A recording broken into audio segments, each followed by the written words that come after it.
Okay, so this is amazing actually getting a reading to myself because it means I don't have to adjust this after the tall person before me goes.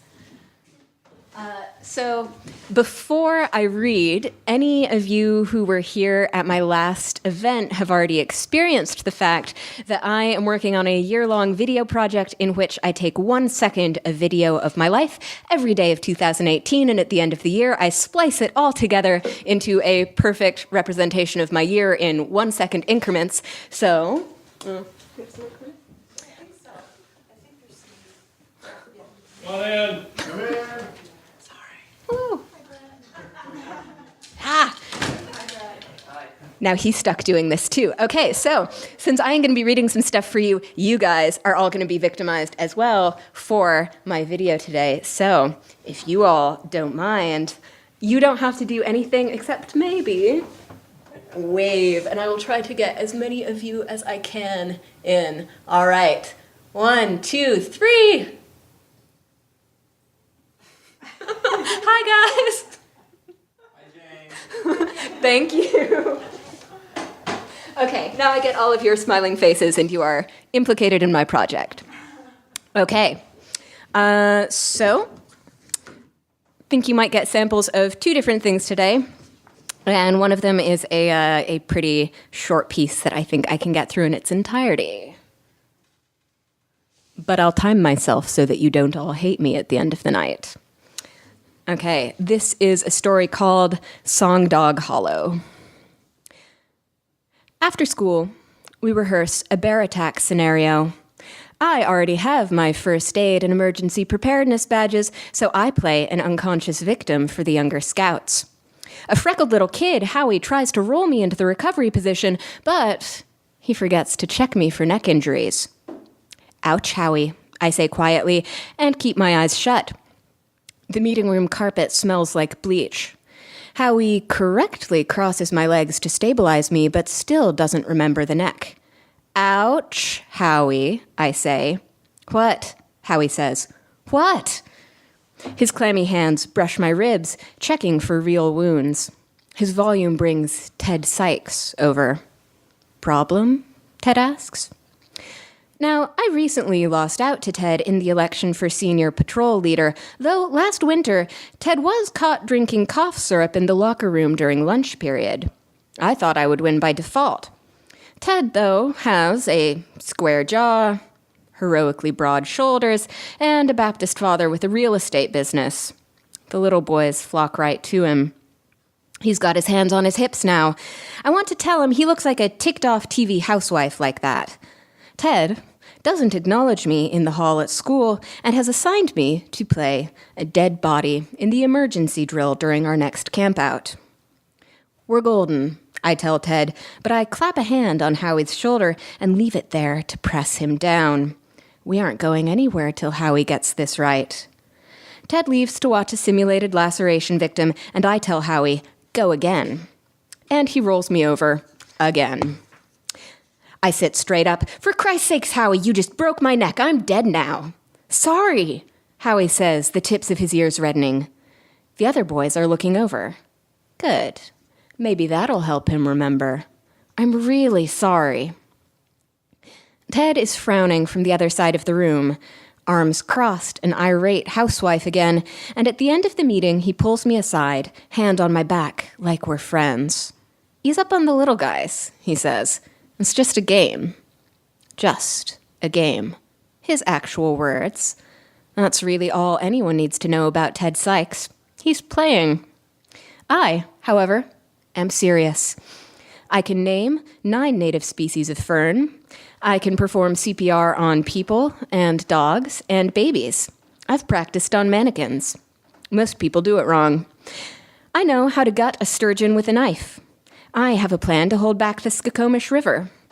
I will be the youngest Eagle Scout in Mason County, and after that, I'll go to work for the Forest Service like my father used to. Dave Holman, formerly my father's partner, now my mother's friend, picks me up after the troop meeting and drives me home, his big Forest Service truck splashing through puddles at the intersections.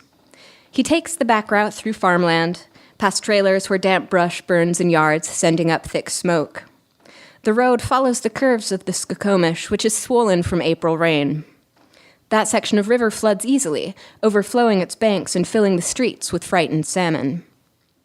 You gonna set the table for your mom, Sport? Dave likes to call me Sport, or Ace, or Champ. I know that Dave Holman is in love with my mother. They think I don't know, but I do. I'm not worried. My father is in Alaska on a salmon seiner called the Lola Gale, on which he keeps a fearless cat named Fig. Fig runs around on deck eating fish guts. My mother and I have temporarily moved out of my father's house on Song Dog Hollow and into an apartment, and I think Dave Holman has sadly been fooled into forgetting what I know. Salmon season is over soon. My father will come back. He and my mother will work things out. Dave will go back to being my dad's friend, and if he calls me Ace, I'll give him this icy stare. And he'll know that's what I was always thinking. Yes, sir, I say. I'll get it all taken care of. Good, Dave says. She works too hard. He drops me off at the apartment. Back in a jiff. He turns the truck around and heads east to the casino where he will pick my mom up from her double shift cashiering. Dave has been a friend of the family all my life. He and my father worked out of the same outpost. Dave kept his distance when my parents were just split up. He only started helping around the house, as he calls it, when my dad went up to Alaska. I asked Dave once why he'd taken the ranger job, and he said, well, if I had to sit at a desk all day, I think I'd just about blow my top. He doesn't take things very seriously. I bet he's never rescued anyone in his life. I wait until Dave's truck is out of sight, and then I walk back to the main road. There's no walking around the puddles in April. There is no dry place. Cold wet seeps into my boots at the toe of one and the instep of the other. Now, normally, when I'm patrolling, I would walk along the riverbank a ways to see if anything's about to flood. Make sure no one's trying to swim because the current's fast. Sometimes I get a stick and haul some litter out of the water. Today is different, though, because I see Gordon Sykes, Ted Sykes' grandfather, walking into the woods. I stop in the road and watch him disappearing into the trees until I can only glimpse flashes of his blue shirt through the trees, like a bird flitting around in there. Ted's parents, I am aware, have sold Mr. Sykes' house and put him in a home. I heard Ted's father talking about it in the grocery line. He's a little... At this, he pointed to his ear, circled a finger, crazy, and whistled. What do they call it? Declining. I don't like Ted's parents any more than I like Ted. They went to school with mine.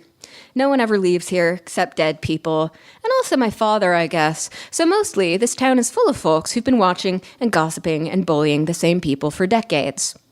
I remember Ted's mom stopping my mother one day in the post office shortly after my father had driven his truck off the side of the fire road and been found by the cops the next morning, sleeping it off, dirty ditch water up around his ankles.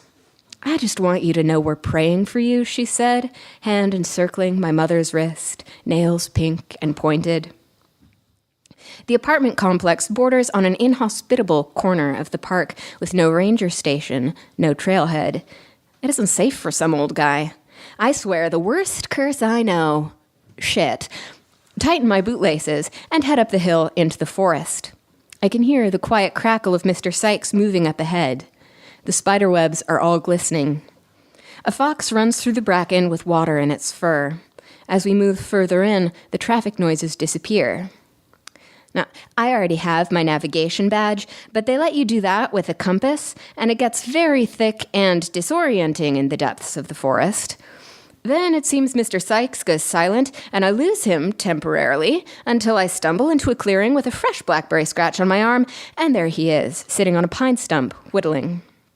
His knife is little, but it seems like he probably shouldn't have one at all. Hi, I say. Mr. Sykes looks up at me and he laughs. Crazy old guy. What in the hell have you done to yourself? I look down. There's mud up to my knees. The scratch on my arm hurts. I'm here to take you home. No, you aren't, he says, and calmly goes on whittling. I can see that this will be a difficult case. I have, to date, rescued a bird, which flew into our window, and which Dave Holman took to the veterinarian for me. 2 dogs, returned to their owners, and 7 people. This town is really not very safe. I have stolen car keys from people in bars and returned them the next day. I've pulled younger kids out of the swimming hole in the river that is definitely not safe. I keep an eye out in general. We don't have our own police, and people get kind of crazy during the rainy season when the roads wash out and everyone stays inside to watch TV and drink and fight. So someone has got to take responsibility. Like I said, I've saved 7 people, or 6, depending on how you count. So what frustrates me is that I'm still not an Eagle Scout. I have all the badges I need. I'm just waiting to get my service project approved. I will be fixing a section of levee on the Skokomish before it floods again. The council actually turned it down the first time I submitted, which is nuts. The water is threatening dwellings, including my father's house on Songdog Hollow. A 25 years flood is one that has a 4 in 100 chance of happening any year. That's what could happen with this river. That's what could happen to Songdog. The council thinks those are good odds. I think, jeez, do they not understand the world that we live in? The worst possible thing is always lying in wait for you to let your guard down. Money, they say. Regulations. You aren't qualified to repair it, they say. And I remind the council that the first levee was built with junk cars hauled from a lot. They've been rusting beneath the water for decades. I'm better than rusty cars. I'm better than a flood. No one will listen to me. Come on, buddy, Dave Holman said after my project was rejected the first time. You could plant some trees, put in a water fountain. Hey, you could paint the church fence. That is already taken, I told him, face buried in my pillow. Ted Sykes was doing it. I only want to patch a part of the levee. I could do it with concrete. The delicate wood shavings surrounding Mr. Sykes pick up in a breeze and scatter across the clearing. I try to decide if that's littering. But they smell like fresh cedar and they look like snow, so I let it go. You a Cub Scout? Mr. Sykes asks. That's for kids, I tell him. You shouldn't be out here, he says. It isn't safe. It's important sometimes to be delicate with people's feelings, if they're senile or drunk or crazy. Sometimes it's hard for people to go along with someone who's younger than them. I'm working on my navigation badge, I tell him, even though, please, I've had it for ages. How is that going? Mr. Sykes asks. He tilts his head. He looks at me. I wonder what it's like to be so old. What could be going through his head right now? He may not even know where he is. Fine, I say. What are you making? Mr. Sykes tosses the wooden figurine in his hand. This gentleman, he says, will be a bear. Black or brown? Haven't decided.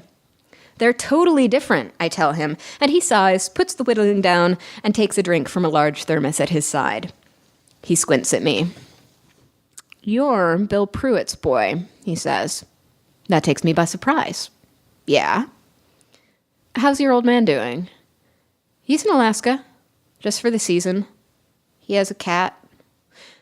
I have seen the Lola Gale, my father's boat, myself. Well, not his boat. The boat he's working on. I came with him to Seattle when he went to beat the docks.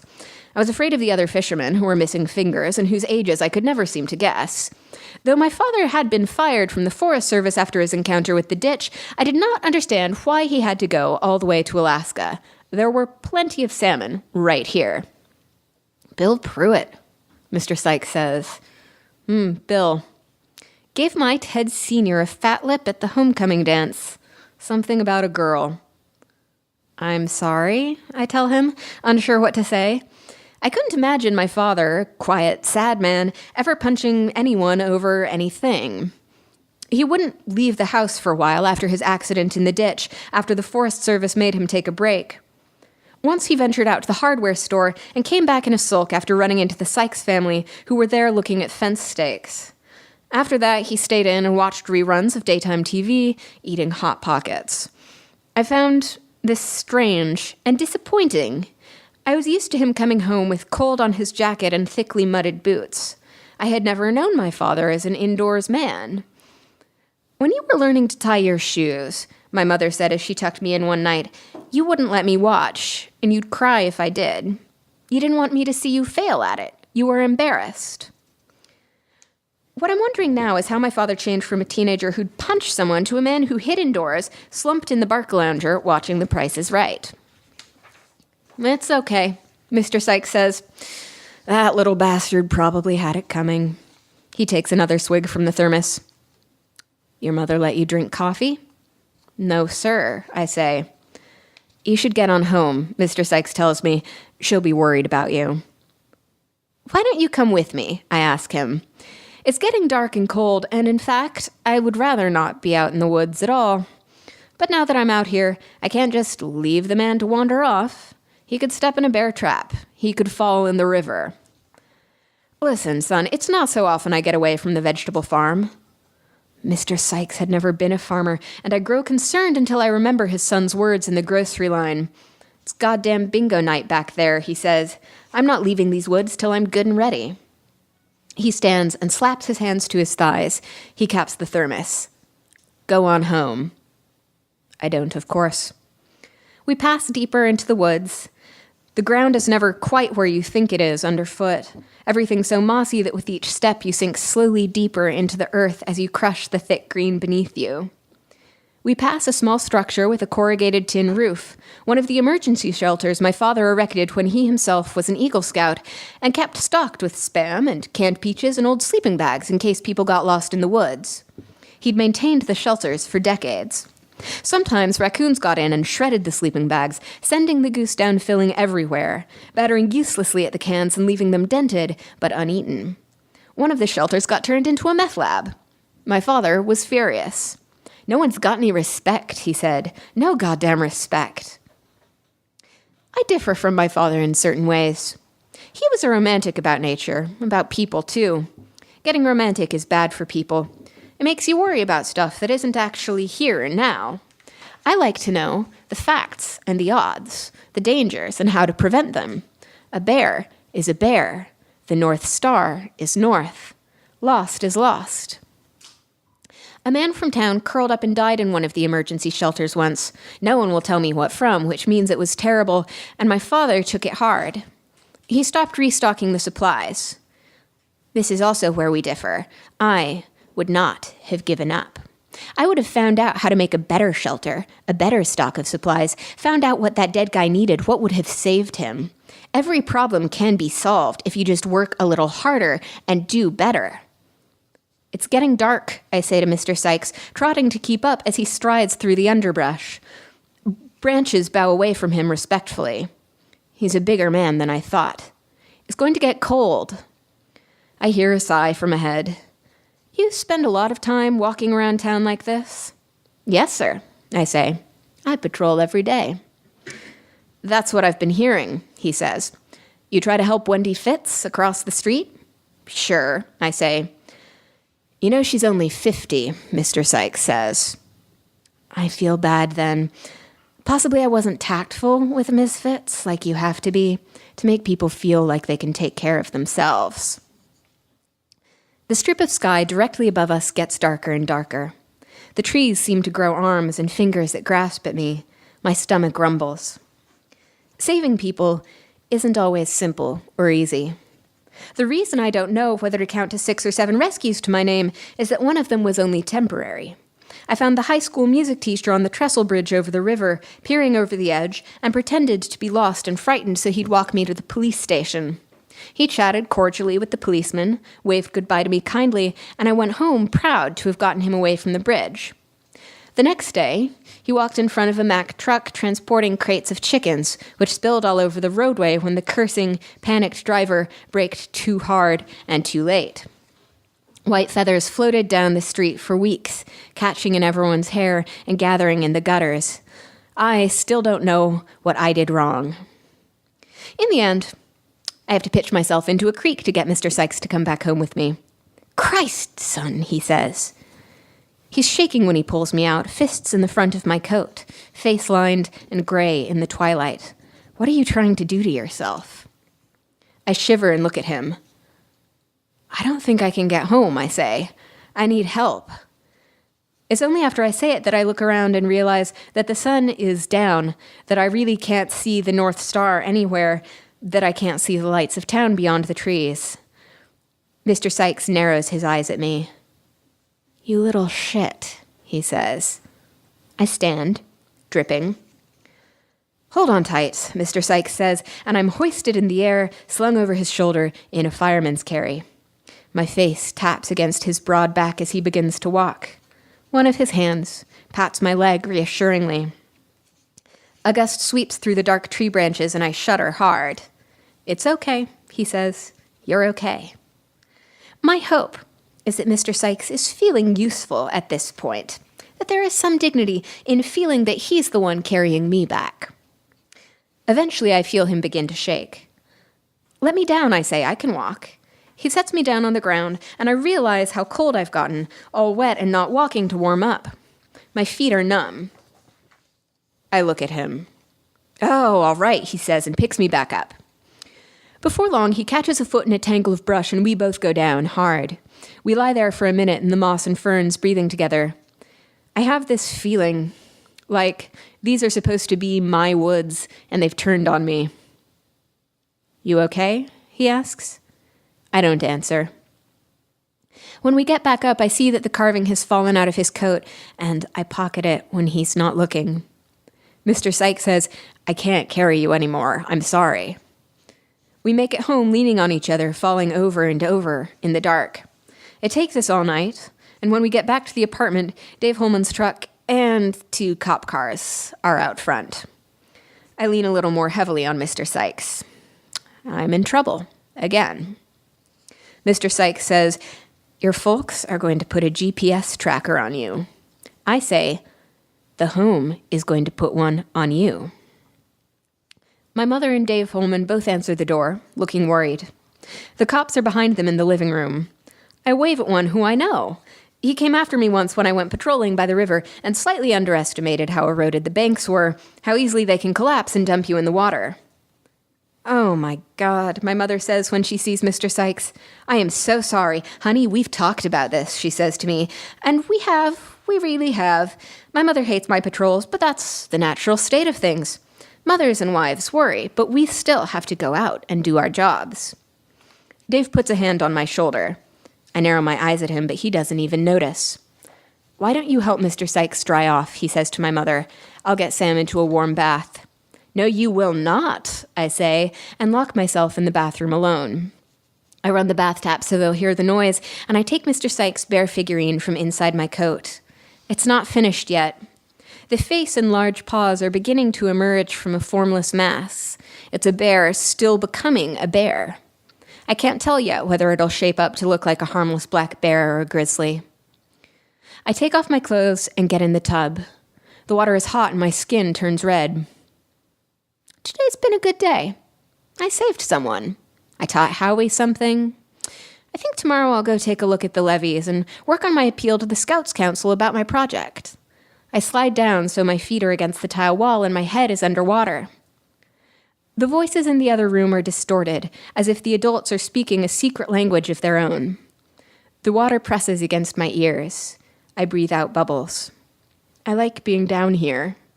Lots of people are afraid of the water, but I'm not. I know it's the same water everywhere, all connected. Here in this tub, in the Skokomish, in the fields and in our houses when it overruns its banks, in the ditches and the creeks, and even up in Alaska, lifting and tossing my father's boat, delivering up shining fish to him, sending him and his cat gliding across the water. I will keep the river in its place, because that's my job. I'll protect the houses and the people of this town.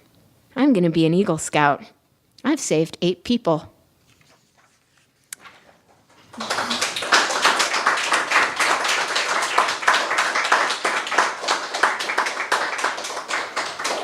Okay, so that was Song Dog Hollow. And then I wanted to read you guys just a tiny bit of the longer project that I have been working on since I got here to the Kerouac House. So I will give you guys a little preview of some of the opening pages of a project called Losing It, which is about ghosts. The tour guides did vocal warm-ups in the van shed before the first morning departure. Standing in a circle, they chanted, "He thrusts his fists against the posts and still insists he sees the ghosts. He thrusts his fists against the posts and still insists he sees the ghosts. He thrusts his fists against the posts and still insists he sees the ghosts." Then they all applauded, "Woo!" like they were losing their damn minds over the shining opportunity of one more day of minimum wage plus tips. When the guides were all hyped up and vocally limber, they piled into the Northwest Spirit Tour vans, one teenage guide to one adult driver. They did it that way because, first, most of the guides were too young to drive, and second, the driver needed to be concentrating on the tricky, winding cliff roads while the guide hammed it up for the tourists and banged on the side of the van when there was a good spot to stop. The drivers themselves, of course, could not see when they were entering prime ghosty territory. They saw only empty back roads. They knew they weren't alone, but they couldn't see anymore. The vans were open-topped for maximum gawking and photo ops, which the tourists never seemed to be able to resist, even though the guides warned them at the beginning of the 90-minute authentic spirit experience package that the dead do not appear in photographs and no example of a known verified ghost photograph exists. This was a legally required disclaimer. A disgruntled customer once sued Northwest Spirit Tours for including photoshopped selfies with a variety of nubile young spirits on their website. Even in the rainy Seattle suburbs, even though half the guests couldn't even see the dead, they'd always get grumpy if any of the fleet was out for repairs and they were stuck in a closed-top van. Bad for rubbernecking. They'd rather wear a complimentary plastic poncho to peer through rain, squinting as if straining their eyes could turn back the clock and give the grown-ups their ghost sight back. Whatever. Their money. Allie agreed that the alluring ghost pictures on the website were false advertising, less because the dead don't show up in photographs and more because no real dead were that sexy. They tended to be lumpy, slack, unposed. The dead didn't care that you were taking a photo of them, so they wouldn't slap on a tense rictus smile to look more welcoming. They unnervingly rode the line between animate and inanimate. Exanimate, maybe, was the right word. Allie loved words, and that's why she kept her job at Northwest Spirit Tours every summer, even though she was perpetually late to work and never remembered to submit her timesheet. She was entertaining. Guests loved her. She made up the most colorful stories of all the guides and made the adults feel as if they could see the dead, as if they weren't left out of the fun while their children rubbernecked at the spirits waiting along the roadsides. "They're gonna fire your lazy, procrastinating ass," her brother Nate told her that morning, as she sluggishly ate her milk-sogged cereal and browsed on her phone. "I don't get out of bed for less than $20,000 a day," Allie said, reclining regally in her dining chair, mouth full of cereal and tiny marshmallows. The first 90-minute authentic spirit experience of the day was usually the disorganized families who hadn't bothered to make a reservation early and got stuck with the 8:30. "Who's ready to get spooky?" Allie said into her mic with as much enthusiasm as she could muster at that time of day. A quiet whoop from Houston in the back. Today's crowd, all families with kids and teens, hailed from warm, beautiful places. They huddled together in their clear ponchos in the open van. "That's right, you tropical little bitches," Allie thought. "Abandon your beautiful homelands, bring us your tourist dollars, suffer and shiver." "All right," she said, "let's go see what the underworld has for us today." When Allie started giving tours at age 14, she was thrilled to have her own income, intoxicated by learning that she could be charming. The strangers liked to hear her talk. 3 years down the line, the shine had begun to wear off. The tips were the best in town, better than waitressing, but the people were weird. Answering the phones was the worst. Some heavy-breathing weirdo from Fresno would call and make a show of asking about tour times and then get real personal. "So, you can see them, huh? You're one of the tour guides? Breathe. Breathe." "Yep." "How old are you?" "Breathe." "Look, are you gonna book or not?" Her favorite part so far had been writing the quippy answers for the Northwest Spirit Tour website's FAQs. Q. Why are the dead naked? A. Because you can't take it with you. Q. Am I likely to see any dead that I know during my authentic spirit experience? A. Only if you murder them yourself. This is frowned upon at Northwest Spirit Tours. Well, that last one Allie's supervisor had nixed before the website went live, but it didn't pay to be too reverent, was the point. People just wanted to have some fun. And I will stop there. Thank you, guys.